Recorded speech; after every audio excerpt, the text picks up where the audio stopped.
Welcome to the Retrospect podcast, a show where people come together from different walks of life and discuss a topic from their generation's perspective. My name is Ian, and as always, I'm joined by Stoney. Hello. Jason. Hello, everyone. How's it going? Man.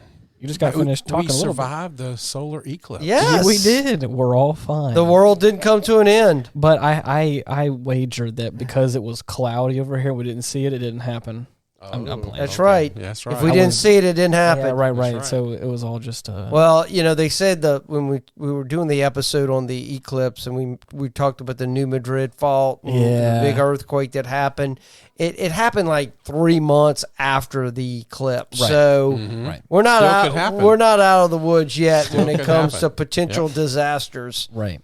So, yeah, I had these glasses I bought, and I'm like, why'd I even buy them? Well, I mean, I guess I'll have them for whatever the next time. I think the next one is 2045 or 2044. Around here, yeah. My brother texted me, and he had said, what did he say? Let me find it. He had basically said that, he said, hold on to the glasses, because he was like, did you get a chance to see it? And I was like, no, it's too cloudy, and then it rained afterwards.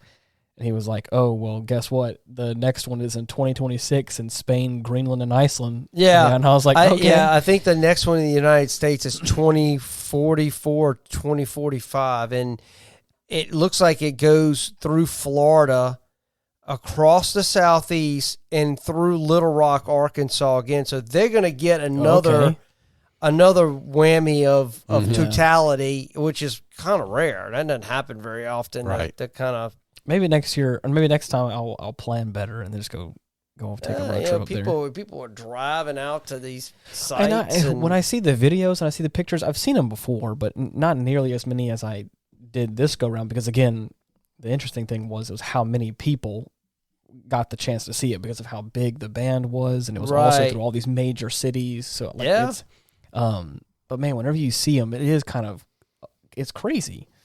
There's a photographer that I follow online, and he was able to, he was in talks with Red Bull to have these like stunt planes fly in the sky, and he wanted to take a picture of them from underneath, and they had a plan to do it while the eclipse was happening, and they got the shot, and I mean, you want to talk about like a wild picture. I'll see if I can't pull it up for you guys, but you want to talk about like a wild photo that's like a once in a lifetime opportunity. I mean, this time Delta had a flight, that basically flew the entire route of path of totality. You want to talk about an experience? That's awesome. I think it was like $600 a person. So you could just follow the totality. The whole way. That'd have been kind of cool. Actually. Yeah. It was. I forget where they took off from, but yeah. I mentioned that. I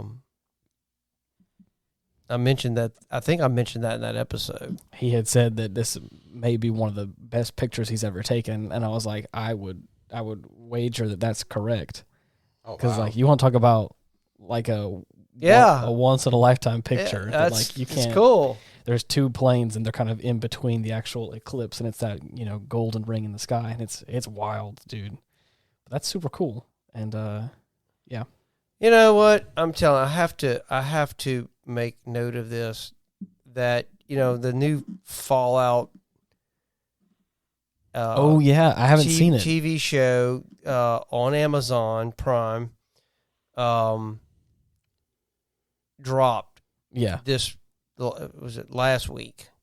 I've seen a lot of pictures for it. And off the first 8 episodes. They dropped all of the episodes at the same time, so you wow. can watch the whole thing. So, and then my understanding, there is going to be a season 2, because I believe the California Film Commission granted like $125 million in tax credit. So I think they're going to probably move production from where they're at. I think because I think they were in Pennsylvania, and I think in Utah they did some filming there.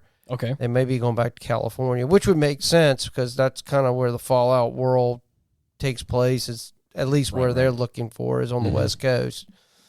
But, I kind of stepped in a pile a little bit. I guess, you never know. But, I've been reading comments about, people about how they love the show or they hate the show or this or that or whatever the case may be. And I made a comment basically to the effect that, well, you're never really going to please everybody. It's kind of the nature of humanity. Everybody's going to have their takes of what they like, what they dislike. Oh, it's not, it doesn't match up with the source material, or I don't like the characters, or whatever the case may be. Right. Overall, I thought the show was good. I enjoyed it. The source material, you could tell the person that actually played the game and kind of understands the backdrop of Fallout, which by far is my favorite video game. Yeah. But I made a comment because the protagonist in the show, if I'm saying this right, the Vault Dweller, is a female. Okay. And I made a comment that I thought maybe a male character probably would have been better in that role.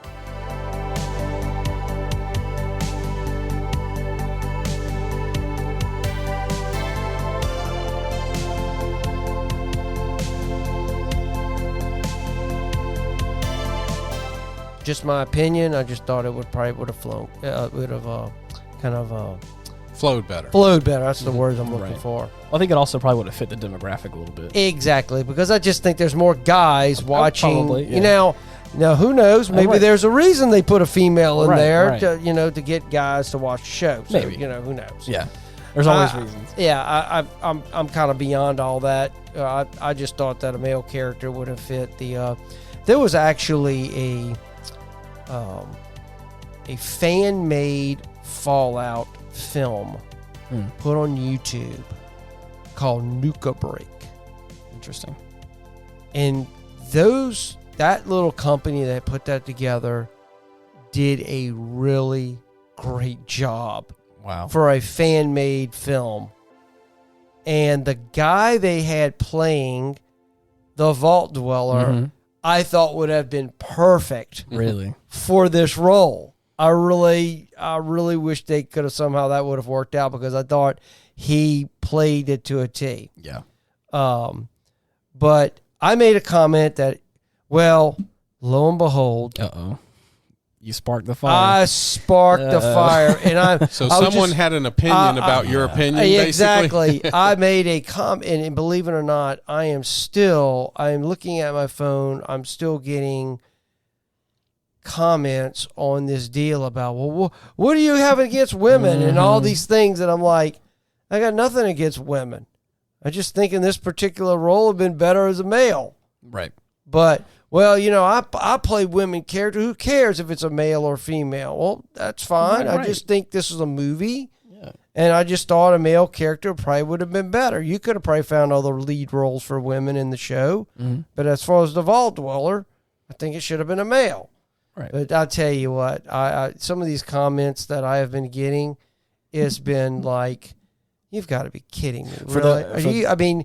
Do you really get that upset over this kind of stuff? Yeah. Especially when it comes over to like such well-loved properties like that. Yeah, people always will get sensitive. Because I was in the same boat with Star Wars stuff. Whenever, again, my thing was, and we don't got to get into this topic too much, but whenever I had said a similar thing with, not to the same degree that you're talking about, but with the new Star Wars films, where I was like, I just feel like the female lead character should have been written better. When I even said that, and like that was too mean and too aggressive for people's opinion. They could have done a better job with that character. They could have. Whether it been male or female, it could have been written better. I'm gonna be honest. I just think there are some roles, that are better played by male characters. Well, and female characters. That's what I was saying about the whole demographic thing. I believe that for those of you at home that don't know, Fallout is what is considered like a RPG game, like a role playing game. So like you create a character, whether it be male, female, or whatever, and of course you can make them look however you want to make them look. And then in this context, in this world, the nuclear apocalypse has happened. You have to survive and make relationships with people. Hence the name Fallout. Exactly. Fallout. So well, I'm describing to people that may not know about it. And so you collect guns, you have to fight monsters and all that kind of stuff. And so with that, I think obviously because of the kind of gritty atmosphere and kind of the edgy nature of it, I think it is I don't want to say it's a game focused on men, but I think I would be surprised if men are the predominant demographic of it. Exactly. So I think if you were to have a character that was like male identifying character in some capacity, I think the other guys would probably connect with the lead in a different way. But yeah, and I mean, as I said, I get it. Right. I mean, as I said, and I mentioned the comment, it's not a deal breaker for me. I'm curious to see how the character evolves over time, especially if the character's written well. Right, exactly. So it's not like, but I said it was apparently well enough that you want to watch season 2. Exactly. So yeah, I'm not one to but some of these people get so just out of the box. Well, some of you know stuff. what? People had an opinion about your opinion. Yes, I have a saying about opinions. Uh-oh. Opinions are like assholes. Everybody has one, and it works for them. Yeah. So, hey, you had an opinion, and you have a right to that opinion. That's right. And they can just say, hey, I don't agree with you, but hey, and have a discussion about it, and that's fine. But to come out and you read some of that stuff to me, and I'm like, really? Yeah. Shut up. I had a good friend of mine, and we went out for coffee the other day, and he and I sat down. And we didn't plan on having this long discussion about story and character development, but I love talking about that. I love being able to sit down and like discuss characters, and especially a chapter in that conversation was talking about well-written villains. Right. Especially like a villain that makes me care about the villain or has some sort of like redemption arc. Like I love that. I think it's sometimes it's the hardest thing, sometimes it's easier than others, but I love it whenever there's like a character that I feel like I know is supposed to be the quote unquote bad guy, but I feel like I can understand where they're coming from. And I'm like, ooh, and I love that. And a lot of times like it's hard in some modern movies to have that sort of thing because it feels very one dimensional. And it, but we had this long conversation about, books and movies and TV shows that we really love. And I've been reading a lot of Tolkien recently, and I picked up The Children of Hurin, and I have been loving some of the characters, and again, just even the protagonist has his own flaws and has his own arrogance and all this stuff that's really interesting. And so to see him, like there's a couple of times where he's had people that really care about him, like put him in his place. And I was like, this is what I'm talking about, is like, he's not perfect. He's not trying to be perfect. In fact, like he is quite a flawed individual. Right. But he's got people around him that can help boost him up. And I was like, that's one thing I feel like, to kind of bring it back around to the Star Wars situation, was I feel like it's okay to have a female protagonist, but I think we're so focused on making them all powerful and already that I feel like to have a well-written character, you need to have a character that has flaws, that has beliefs of their own, that has struggles that they've been through. And I was like, and what is wrong with having people, other side characters in a story, help uplift our side character? And I know that this whole, if you want to call it an agenda, got to do it yourself, got to make it yourself. Like that's a big thing everyone's worried about right now. Is like paving your own way, and I get it. But like I think that something that we should be able to teach younger people, if we're going to try and push an agenda or something, is like it's okay to have people in your life that you can depend on. Yep. It's okay to have friends, to have family members, to have someone that you can look to that can help lift you up and can help fill in your gaps. Can help whenever you are at your lows, or you have your own flaws and your own problems and your biases or whatever. You have people that can uplift you in those different areas. And I was like, and that was what we had. Like I said, we had this whole discussion, and that was one thing I was like, I was so passionate about my feeling towards Star Wars because it's like my favorite. I heard they're going to be aren't they going to be redoing it? A little bit. I don't know what's all going to. I'm telling you, if they would have if Disney would have just gone with Heir to the Empire. Mm-hmm. Timothy Zahn's book, that would have been the perfect. Yeah. I understand why they did what they did, have their own thing. And again, it's mostly about money, and they have their own version of Star Wars because they had the rights to it. So you got to make something to make Star Wars Land and Disney World to make all the merchandise. I get why they did it, but it was just, I think it was there was too much moving around, and then of course you had slated 3 different directors. You had one do a pretty okay job like setting up the series. The second one spent the entire movie like kind of just doing his own thing, and then the third movie they brought back the first director, so they let go of the third and final director and brought back the first one to try and fix the mistakes the second movie made. So it was just you had 3 movies of like they're just trying to fight each other, Right. and so it's like say what you will about those movies and all that kind of stuff. They're very beautiful. They're very well shot. The costume design is awesome. Like the actors did a great job. I have nothing against that.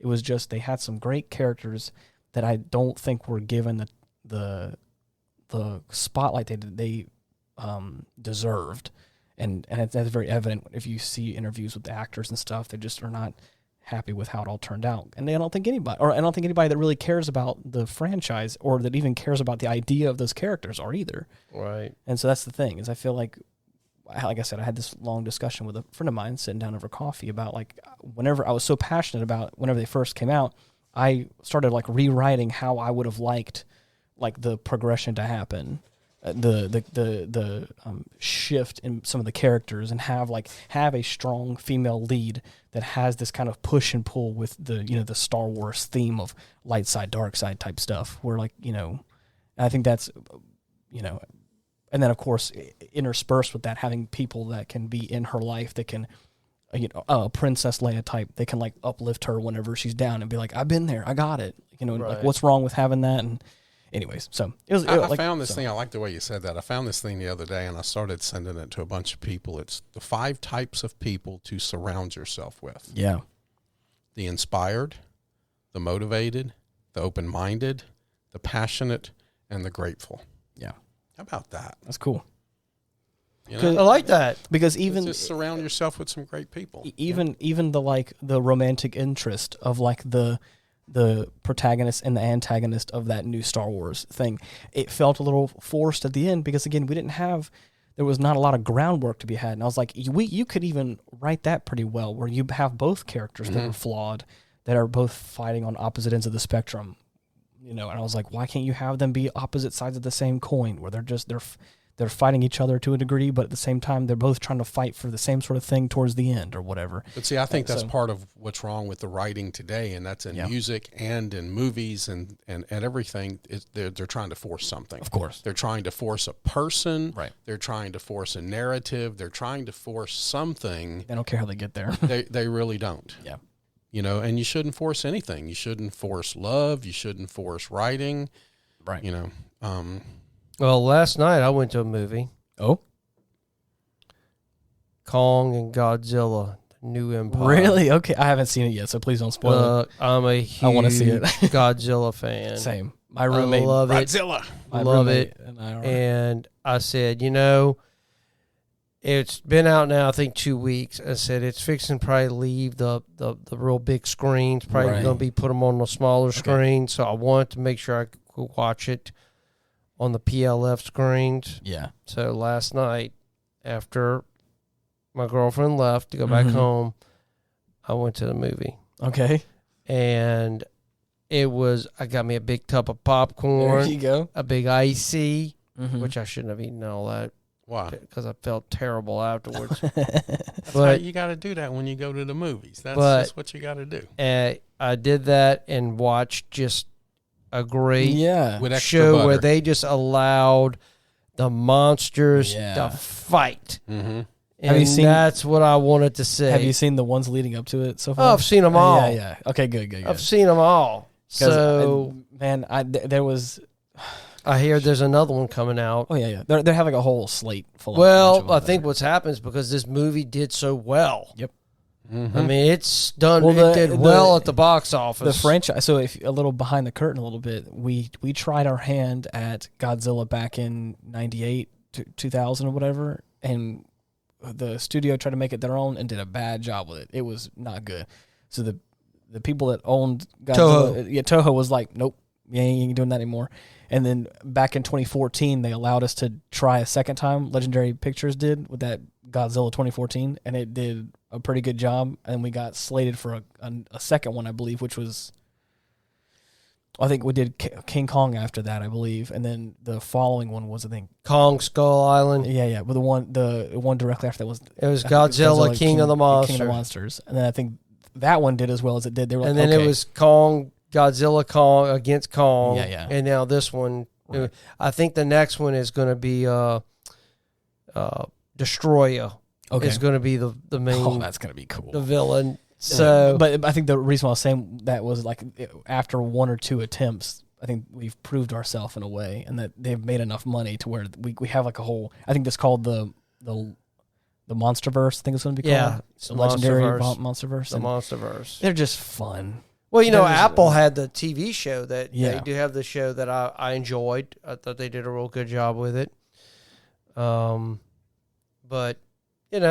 Yep. Good stuff. I mean, I love that stuff. There's a couple movies I really want to see. I want to see the second Dune. I haven't seen that yet. I bought all the books though. See, I don't. I've heard some bad things. I don't know. The first Dune was not critically happy. They weren't really happy with it, but that is a cult classic. Oh, it is. You can't beat that. And then there's so many, like Ian said, they destroyed some of the characters. It's like Miranda and I, we tried to look at the new Roadhouse. Yeah. Okay. What'd y'all think? I haven't seen it. I hated it. But everybody loves it because they did this and they did that. It doesn't even. They destroyed the characters. Well, they made them wimps. No, opposite. But I hated it. There was a couple of parts that were okay, but I really didn't like it. Mm. Well, but they do that. What was the John Wayne movie, True Grit, that they redid? Why would you even try that? You don't need to remake some of these movies. You're running out of shit to write, and you're trying to come find up with something new. Yeah. Well, the problem, that's what they do. And this is my criticism of Hollywood, which doesn't surprise me. They're taking these beloved franchises, Mm-hmm. and I hate to say it, they're trying to get a little woke Mm-hmm. in these movies, Mm-hmm. changing all the male characters to females. I've never seen so many females beating up men that I'm sitting there going, okay, really?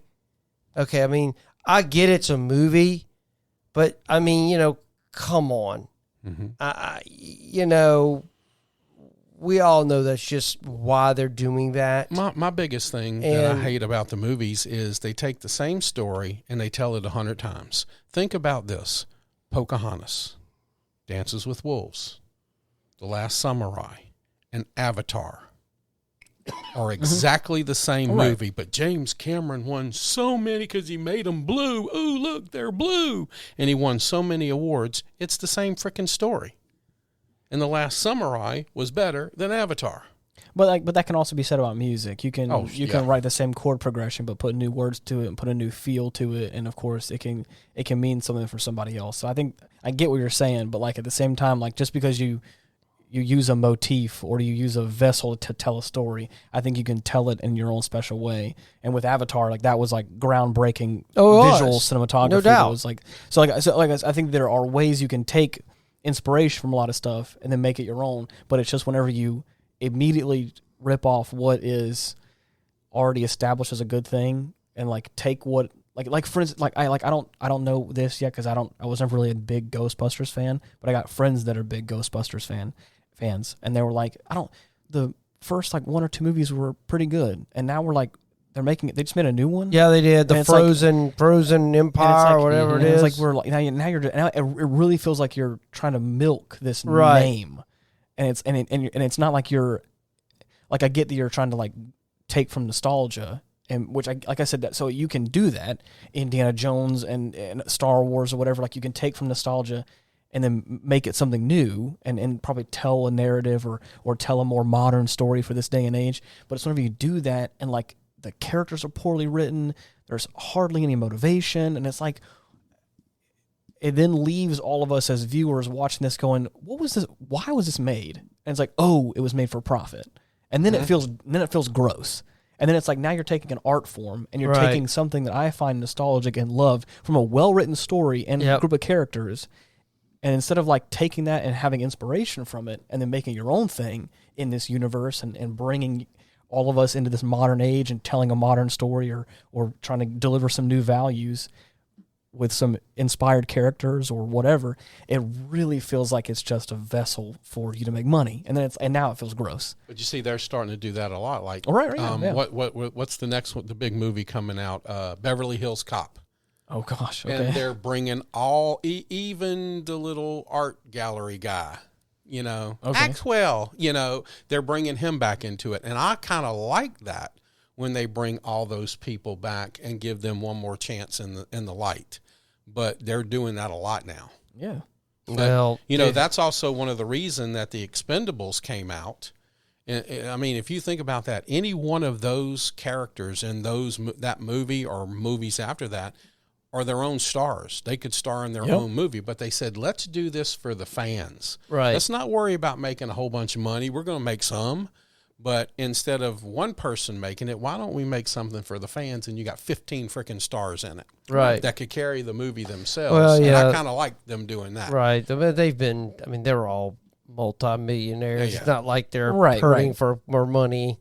But then again, but see, like that's what I'm saying as well. Is like if you have like these archetypal characters, these actors that play these crazy heroes, even the idea of let's put them all in one movie is a cool premise. Yes. To where like it kind of writes itself if you try to if you really just put a little bit of passion into it, and then like do your own thing with it. I mean, it is easy for it to probably be a winner amongst and people. And then you have to kind of wonder how much ab-libbing was in that. Right. Because you can only write so much to that, and you just kind of got to let the monsters. You just kind of let them fight. Let them do their You just thing. got to let them fight. Right. So. And that's what I mean is like I think that it becomes very clear. I think especially if for a lot of us that have seen a lot of movies, that have listened to a lot of music, that really understand a lot of it, I think humans may not understand what's going on or understand how like the movie is playing out or logistically how it all happened, but I think we all understand the feeling of it.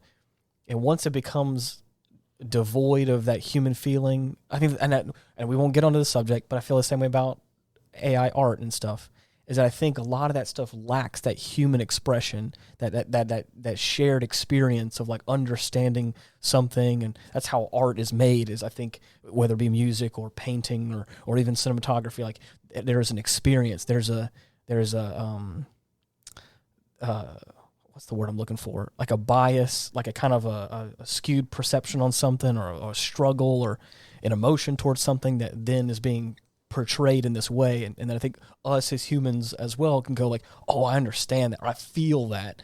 And then I think when the only feeling there is like, I don't understand why I don't like this. It doesn't feel good. I think then it's all of a sudden clicks. It's at least cheap for me. and dirty, like you said earlier. It becomes cheap and dirty, yeah. and they're not investing you into a character. Yeah. What was that big series that came with the dragons? Game of Thrones. Game of Thrones. Do you want to talk about? I love that. Was a pretty good. I got on that series kind of late. But everybody was saying how I great watched it the was. first season.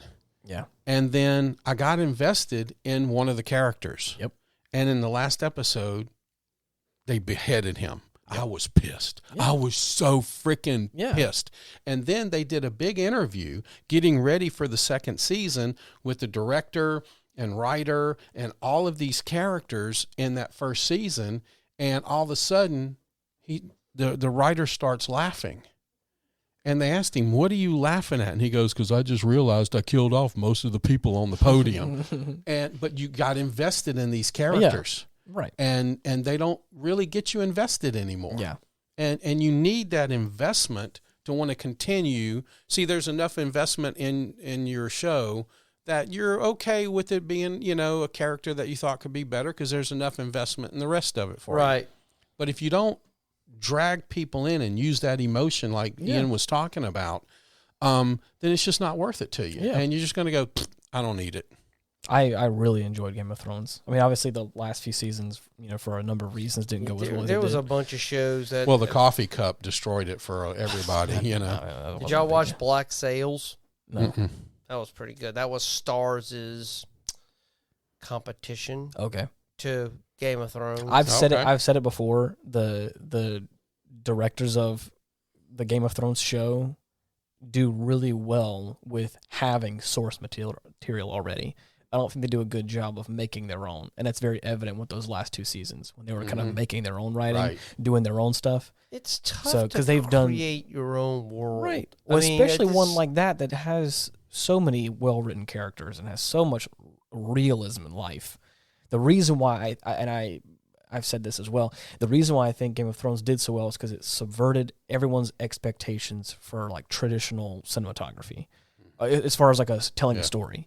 Everyone kind of knows that even if the protagonist may get wounded or injured or even possibly die, there's a potential by the time the movie's over that they're gonna be okay, or that the good guy is always gonna kind of make it out in the end, or maybe be maimed in some way or whatever. Right. But like there's always this kind of like safety net of like. They just kill people. And that's the thing. Just killing people now. In Game of Thrones, it was very much like, we're going to get you involved. It was the realism of like, we're going to get you involved in a character, make you care about them, make you love them, and then give them, and then show you the trajectory they're going to go. They have a plan. Every character has a plan, has a life, has their goals and aspirations, just like every other human being does. And then stuff happens. Life happens. Enemies happen. And then they're dead. What about the new series? I haven't watched the new series. I wasn't really. I'm scared of watching something like that because they're forcing it. Did y'all ever do Blacklist? No. I've been meaning to watch it. I never did. That the very first opening scene will hook you for the whole series, and there's 2 series like that, Justified and Blacklist. And the opening scenes in both of those, you're like, oh yeah, I'm invested. Let's see where this goes. Right. And just watch the first scene of either Justified or Blacklist, and it'll hook you. But to finish what I was talking about was, you have these characters that then all of a sudden are no longer around. They're dead. And then you're left with that void of like. But they had a whole trajectory. Like I was following along with their story, and now it's just over. And then it's like, and then it leaves you with that emptiness that the loss of human life should, I think, in a way. And then it's interesting because now it's like, and then as that kind of progresses and you get really into the show, you then realize like, oh, I mean, really, no one's safe. Like no one is safe from the inevitability of death or mishap or whatever, or betrayal. We don't got to spoil anything, but you want to talk about betrayal of like people that you think are on your side, and then commit the ultimate form of betrayal. And that's like, it's hard to wrap your head around. But then it's like, but that you want to talk about a feeling, you want to talk about an emotion, like you're saying. You get involved with the character, and you're like, this is our main man. This is our guy. We're gonna watch. He is our Mr. Game of Thrones. Dead. And you're like, dude, I loved his character. Right. And again, he had a family, and he had a whole goal, and he was trying his best. And it's like, that's just the way it is. And that's what I'm talking about by like a well-written character. Or I mean, I can't even begin to tell you. You want to talk about a well-written villain character of like, a character pops up in the show pretty early on and is like, I'm not going to say is supposed to be the bad guy, but the understanding is like, I'm not supposed to like this character. And sometimes it's a little bit hard because he's arrogant. He's kind of an asshole. And you're like, okay, I get it. I don't like this guy. And he makes some really bad decisions. But then as the show progresses, he has some redemption. He goes through his own struggles. He ends up getting wounded in a bad way, and then ends up trying his best to kind of, right some of his wrongs. And you're like, oh man, now I used to hate you, and now I'm like, and used to be the bad guy, and now I'm like, that's good writing. That's what I'm saying, and that's what I mean. Good writing, and they're forcing too many things now, and it's tragic. Yeah, because there's still some good material out there. People got to start being creative and quit taking the lazy route and stealing somebody. And I think that was also the first application of like long form TV shows, right? Where each season was 10 episodes, each an hour long. So like you had you had ample time to just like sit there and show, don't tell. Just let the characters be and let the writing just unfold. Let the actors really just convey this emotion and get you involved. Now it feels a lot like, instead of like showing the emotions, like, I feel sad, and it feels very forced and canned, and it's like, it just feels childish almost. But anyways. Do y'all have y'all are fans of the Planet of the Apes? Yeah. I haven't watched it. But I've heard I thought they've done a good job with keeping. But you know what you really need to do? You need to go back and watch the originals from the 70s first and follow that train, because it really does set a precedent for the newer stuff. You got to see the Charlton Heston, you finally did it. You got to see that to kind of have that in your blood for the rest of them. Yeah, but they changed it up. That's what I'm saying. They've changed it. Yeah. But you got to have that in your system. It's amazing how, back then when they made the movies, it was nuclear war. Oh, yeah.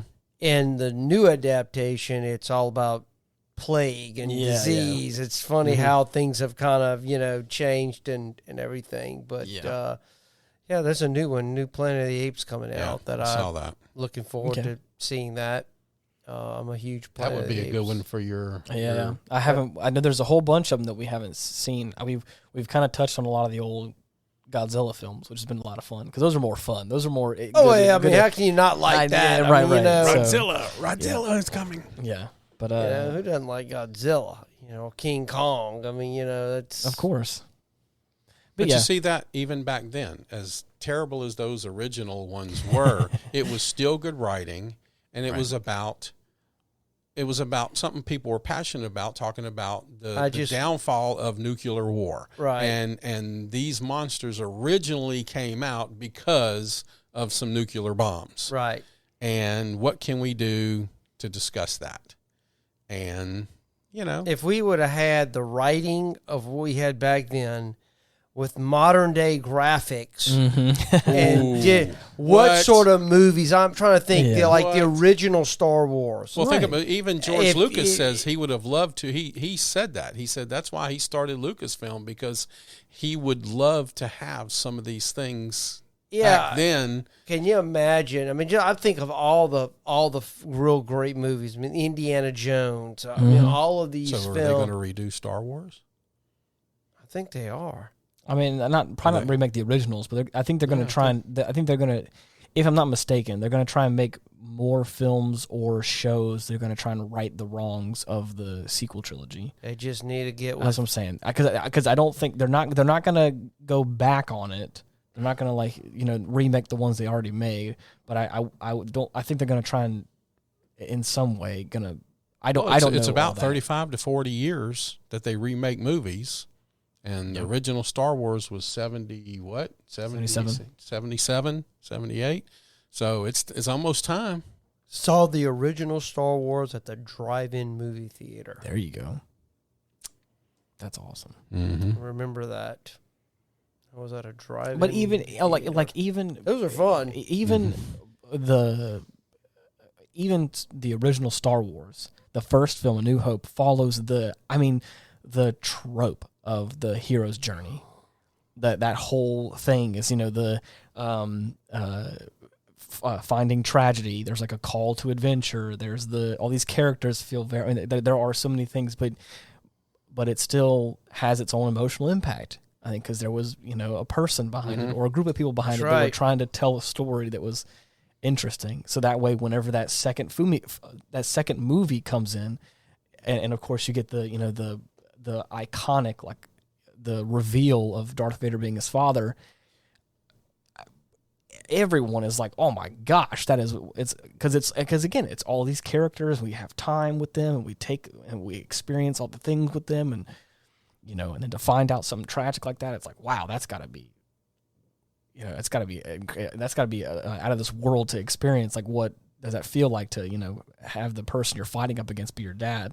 And that's what, whenever I was talking with this friend of mine, like I said at the beginning of this episode, whenever we were talking about it, I was like, how, like, let's say hypothetically Star Wars kind of likes to mirror itself. I was like, what if we did something like that if we're going to rewrite, as a fun project, I'm going to rewrite the sequel trilogy of films that are made, and we have our lead character, Rey. I was like, what if, hypothetically, we kind of use that first film to really flesh out her character, her flaws, her loves, her passions, whatever, and then by that second movie, do something very similar with that. And then by the time you really love this character, you really experience what's going on, there's that knife that comes in of like, what if hypothetically someone that she's like vehemently against is the person that she's been looking for the whole time or whatever. And that way it's something that drags us all in and understands the kind of different sides of the same situation. So anyways. But yeah, there's a lot of great stuff. I'm looking forward to Dune. I want to see the Planet of the Apes, which I'm a huge Apes fan. I saw another show. What was it called? Was it Argyle? Oh, that is a new show. I don't have. I saw it. I saw that in the previews while I was getting ready to watch Kong. Yeah, and it looked pretty good. There's some movies that just lend themselves to be on the big screen. Oh yeah, a lot of shows I can just hang tight, wait till they come on television. Yeah, I'm gonna tell you what. Between buying my ticket, a big popcorn, oh yeah, and a big icy, $45, $20. No, it was like $40, and I'm sitting there going, and that's just one person. Yep. Mm-hmm. Yep. Now there was like 4 people in the theater, and I loved it. Yeah. One thing I got can the whole say, theater to myself. One thing I tell people that I don't think they realize is if you can invest in a good sound system, a good sound bar, it's expensive, but man, is it worth it? I've said this time and time again. You can have a pretty good TV, and everyone I think gets hung up on the visuals. They want to have the cleanest picture. They want to have the biggest screen. That is important, but man, you'd be surprised how much a sound bar with like a subwoofer or that's what I have at my house. Is like we have a virtual surround sound. Yeah. So the inner 2 speakers come directly at you. The virtual surround sound has it pointed to where it bounces off the walls, bounces off the back wall, and hits you, and you're like, "Oh, holy crap!" I spent a bunch of money on a really nice sound bar that has surround sound in it, and it has a nice big subwoofer I have next to the sofa. You have to have the sub, and I have subwoofer. I have an old TV. It's a little dinged up because again it's pre-owned, and it's not the cleanest picture, but I can see it well when I turn all the lights off. But there is nothing like having that sound system turned up and being able to feel it and like really experience it. It surrounds you. My in that next world. TV for my bedroom, because I think I'm gonna move that one in my bedroom, which is the oldest TV in my house. Still running strong, but it's a flat. It's one of the early Samsungs. Yeah. I'm going to move that upstairs, and then I'm going to buy me, I think I'm going to go with an OLED TV. Okay, yeah, those are good. I think I'm going to go with OLED. Now, right now, I went with Sony on my new TV, so I'm probably going to stick with Sony. Yeah. Another good brand is Samsung. I'm a Samsung person. I love Samsung. And I had Samsung before. I said, well, I'm going to try Sony this time. Now, Sony's processors are really good. Mm-hmm. But I'm going to look at a sound bar for the bedroom too. I won't need it nearly as big as my den. Oh, my den's not very big at all, but for my bedroom, I probably can get a small sound bar and be blowing me out the bed. Yeah. But they have some good sound bars with the virtual surround sound and the bass in them. Right. For your bedroom, it'd probably be great. Right. But if, like you said, for your living room, you got to have the. You need to have a little bit extra. The subwoofer in there. and just. Yeah. And again, I have a nice. You guys have seen it. I have a pretty big sectional where I can fit upwards of 5 to 8 people on there, and so a lot of times like having that be a place where everyone can hang out and then listen to music or whatever. And right. It just has that has the ability that the subwoofer I want to say is probably a 12 or a 15, I can't remember. it's big enough where where it'll rumble the couch, and it's like and it feels good because especially when there's an explosion or there's cool music or whatever, it enhances that experience. It definitely does. Yeah, I'm looking for. I think I'm going to do OLED. I have the newest TV is a mini LED. Okay. I think I'm gonna go OLED because that the bedroom stays darker. Yeah. So I think probably the OLED would probably be a better, a better technology for that setting versus the den, which is a little brighter. Right.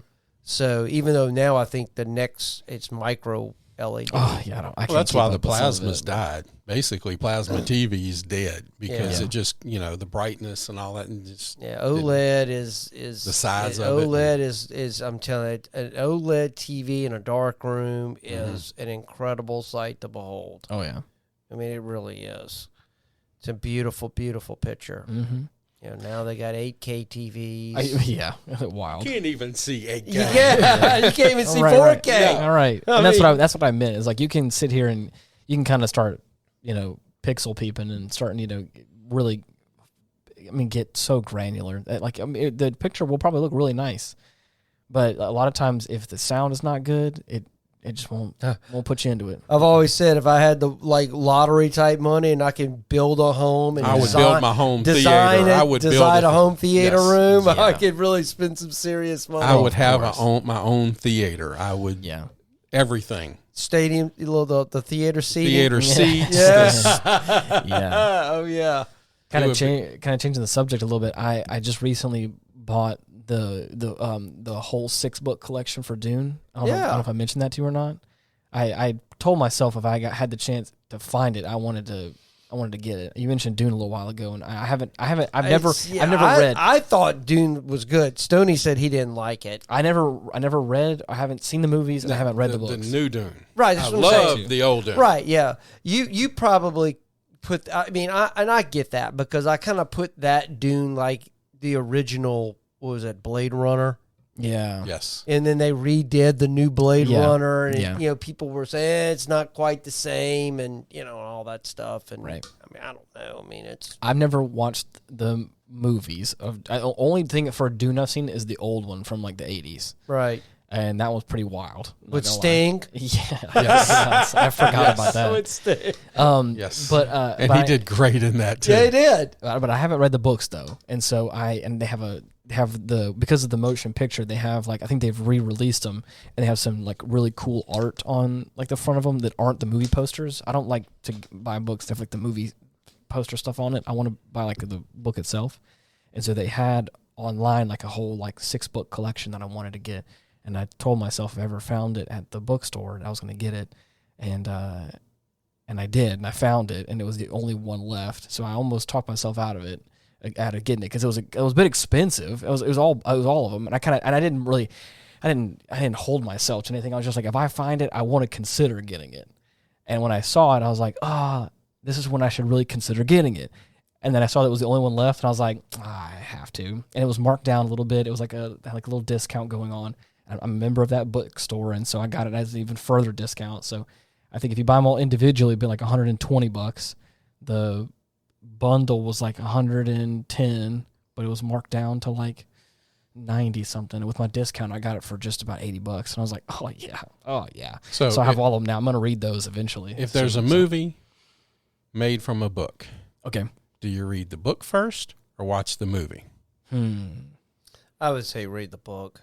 See, I'm the other way. Watch the movie first and then go read the book. And I learned this from a movie back in the 80s called The Keep. And I saw the movie, and I was like, I got to find the book.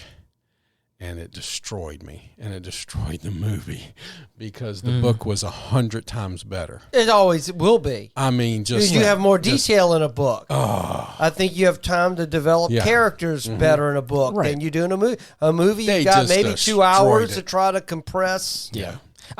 For me, I feel like I am open-minded enough that I know that they're different. I know that they're different forms of media. We talked about this a little bit with Lord of the Rings. If it's not Star Wars, for me, it's Lord of the Rings. Those are the two pillars in which I hold a lot of my the pop culture stuff that I love. Those are the two things that I probably know too much about. And on the other podcast where I watch movies and stuff like that, those are the two things that are off limits, because that's the whole premise of the show, is that I usually don't know what we're watching or don't know anything about it. So I think that kind of ruins the magic of that podcast. But with Lord of the Rings, I had never read the books, but I watched the movies, and I think that they're awesome. Then after reading the books and seeing how much more expansive it is and how much more detail it is, and it's very unique in its own regard. And as an artist, I can look at it and go, okay, I see how Peter Jackson was able to make it his own, but still honor the source material. It's not perfect one-to-one, but it is his own creation of something that is, and we talked about this kind of at the beginning of this whole conversation we've been having, is like taking something and then making it your own, but still like honoring the source material, I think is important. That is not being done today a lot. Is like they're taking it, making it their own, and really just shitting on the original. Almost plagiarizing it. Right. And making it worse. And it's like, it's harder then to be like, I'm a fan of the source material. And now it's like, and it really feels like you're kind of like stepping on it in a bad way. Whereas like, I feel like with, for instance, like the Peter Jackson Lord of the Rings films, the director's cuts are long films. And there's a lot that goes into them, and it's not, and they even still cut out stuff from the books. But I think it is still uniquely its own medium, its own thing, and I think they tell an interesting story while still honoring what the original source material is. And but sometimes they don't do that, and that gets hard. And director's cuts are always the way to go. Oh yeah, even like Dances with Wolves. No, that was a great show. Have you seen the director's cut? I think I have. That adds so many minutes, and it adds so much to the storyline. Interesting. That changes the complexity of the movie. Even though the movie is a great movie, 3 hours long, almost 4 hours long, it's fantastic. Yeah, it's crazy. Fantastic. But like, so I've never seen the new Dune films, but after I read the books, and I probably will fall in love, because I've heard it is classic sci-fi literature, and it is a must read for a reason, because it's really good. And I have no doubt that the books are probably really great. So I'll probably read the first few and then watch the films. And I think the films will probably take its liberties with things, and I probably won't like it for it being true. But if the movies are made well, I know the actors in it are really high class actors that I think do a really good job. So I mean, if it's uniquely its own thing and it takes its own stuff and it doesn't crap on the source material, I probably would be okay with it, but it just depends. So to each their own. But all right, we shall see. Yep. Anything else you guys want to touch on, or are we going to go ahead and? No, I don't have anything else. I'm excited. There's a lot of cool stuff coming up, and there's a lot of good movies. Yeah. I mean, I hope they're good. I haven't, like I said earlier, I haven't seen the new Fallout series, but you've got me interested now. Check it out. I think they've done a very good job of keeping, true to the source and understanding. I think people who've never played the video game would still enjoy it. Okay. It has its goofiness. That's fun. Fallout is. Where can you watch it? Huh? Where can you watch it? What's it on? Amazon Prime. Amazon Prime. Okay. Yeah, it's on the Amazon platform. So, but I think right now, the last I saw, I think it was like a 91% Rotten Tomatoes, which is pretty dang good. Yeah, that's great. It's hard to get that. Yeah.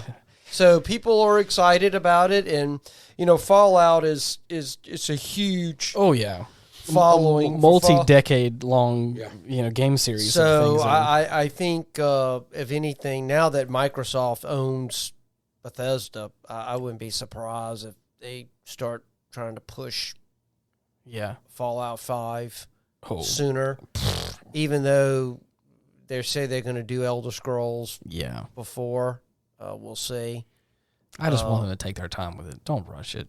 Well, Fallout 4 is getting a next gen update. Okay.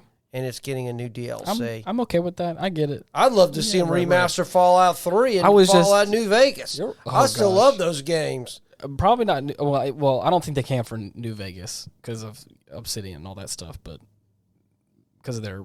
I love the whole thing. I would, but I'm with you. 3, I really do. I started on Fallout 3, and that's a great game. That's what you want to talk about great story. father, son. Yes. I mean, just it's a great story. And anyways, so but everybody out there, check it out. yeah, If you play video games, if It's not, some good stuff. right. Cool. Watch the movie. Watch the movie. Yeah. Yeah. Well, if you have any recommendations for us, because I feel like after this episode we're going to get a lot of people talking about they're going to have their own 2 cents about characters and in movies and things like that. I'll be interested to hear your suggestions. We have a Facebook page /Retrospect Pod where you can go ahead and throw some of those. Or if you have your more long-winded answers that you really want to just tell us your opinion about certain things, we have an email address, getoffendedtogether@gmail.com, where you can submit those. But anyways, until next week, thank you so much for listening. Bye-bye. Goodbye, everyone. God bless. Thanks for hanging out with us today. You're the best. Peace.